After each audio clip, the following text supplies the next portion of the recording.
बिस्मिल्लाहिर्रहमानिर्रहीम। अस्सलाम वालेकुम रहमतुल्लाहि वबरकातुहू। खुश आमदीद। मैं हूँ डॉक्टर जिलानी। आप देख रहे हैं यूट्यूब चैनल। आज हम शख्सी तरक्की और कामयाबी के नुस्खे मैलान के तीसरे जुज लाम पर बात करेंगे। अगर आप एक अच्छे हदफ की 5 शराइत क्या है वाला वीलॉग देख चुके हैं तो आपको मुत्तक़ुम का तो पता ही होगा। यह सिर्फ याद दहानी के लिए इसे दोहरा लेते हैं। मुत्तक़ुम के मीम से बनता है मखसूस, ते से तखमीना, काफ से काबिल हुसूल, वाव से वाक़ियत और मीम से मुद्दत। जब आप अपना हदफ इन शराइत पर तय कर लेते हैं तो फिर आपको ज़रूरत पड़ती है नुस्खे मैलान के तीसरे जुज लाम की। नुस्खे मैलान के तीसरे जुज लाम से बनता है लाहे अमल। लाहे अमल से मुराद है कि हमें यह देखना होगा कि हम अपने अहदाफ कैसे हासिल कर सकते हैं। इसके लिए हमें क्या करना होगा, हमें किन किन चीज़ों की ज़रूरत पड़ेगी और कब कब पड़ेगी। लाहे अमल में 2 चीज़ें शामिल हैं। पहली हिकमत अमली, मतलब हदफ हासिल करने के लिए हमें क्या चाहिए, और दूसरे अक़दाम, यानी इस हिकमत अमली को हासिल करने के लिए हमें क्या अक़दाम उठाने पड़ेंगे। लाहे अमल को भी एक हद तक मुत्तक़ूम पर पूरा उतरना चाहिए। इसे समझने के लिए जो मिसाली हदफ हमने पहले बनाया था वही ले लेते हैं।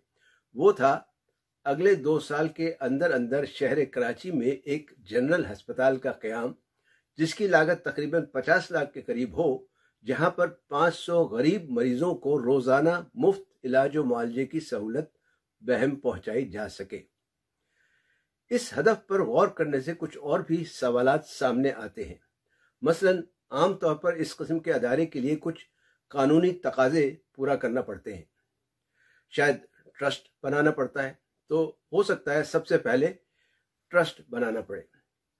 फर्ज करें कि ट्रस्ट कायम हो चुका, फिर सवाल पैदा होता है कि शहर कराची में किस जगह अस्पताल बनाना है, कितनी बड़ी जगह चाहिए होगी। क्या फौरी तौर पर 500 मरीजों के लिए अस्पताल बना लिया जाए, या पहले एक क्लिनिक शुरू की जाए और साथ साथ अस्पताल भी बनता जाए। अस्पताल की इमारत कैसी होगी, इस इमारत में क्या क्या सहूलियात होंगी, कौन कौन से शोबाजात होंगे, पहले कौन सा शोबा शुरू किया जाए, डॉक्टरों का क्या इंतज़ाम होगा, अस्पताल का खर्चा कैसा चलेगा, वगैरह वगैरह। चूंकि हम गरीबों के लिए मुफ्त इलाज मुआलजे की बात कर रहे हैं तो जाहिर है कि अस्पताल ऐसी जगह पर होना चाहिए जिसके अतराफ गरीब लोग बसते हों। इसके लिए हमें सबसे पहले एक जगह चाहिए जहां अस्पताल कायम किया जा सके। इसे देखते हुए हमारी पहली हिकमत अमली और इक़दाम कुछ यूं बनेंगे। हिकमत अमली होगी अगले 3 महीनों के अंदर अस्पताल के लिए एक ऐसी जगह की तलाश और हुसूल जो गरीबों की बस्ती के दरमियान या नजदीक हो। अब इसके लिए हमें अक़दाम चाहिए। तो पहला कदम जो इस हिकमत अमली के लिए होगा वो है शहर कराची में गरीब बस्तियों के मकामात की निशानदेही और जगह का इंतखाब। इसके लिए मुद्दत 1 हफ्ता रख लें और तखमीना इसका 5000 के करीब, और इसकी जिम्मेदारी खालिद साहब फर्ज कर लें। फिर एक अच्छे स्टेट एजेंट की तकर्रुरी जो अस्पताल के लिए प्लॉट का इंतजाम कर सके, इसके लिए 2 हफ्ते रख लें। प्लॉट होगा 2000 गज का, इसकी जिम्मेदारी भी खालिद साहब की है।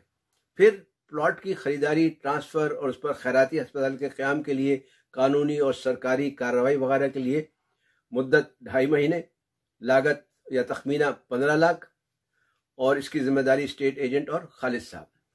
यहाँ मुद्दत, हफ्ता और महीना लिखा है, लेकिन असल में यहाँ बाकायदा तारीखें होनी चाहिए। एक और अहम बात नोट करने की है कि हर कदम या इक़दाम के सामने इसके जिम्मेदार का नाम भी होना चाहिए ताकि पता चल सके कि इसका जिम्मेदार कौन है। इसके बाद अगर आपने ये फैसला कर लिया है कि आप पहले क्लिनिक बनाएंगे और फिर इसे आहिस्ता आहिस्ता अस्पताल में तब्दील करते जाएंगे, तो दूसरी हिकमत अमली बनेगी जो कुछ यूं होगी कि अगले 4 माह में क्लिनिक का क़याम और 1 साल के अंदर अंदर मुकम्मल अस्पताल का क़याम।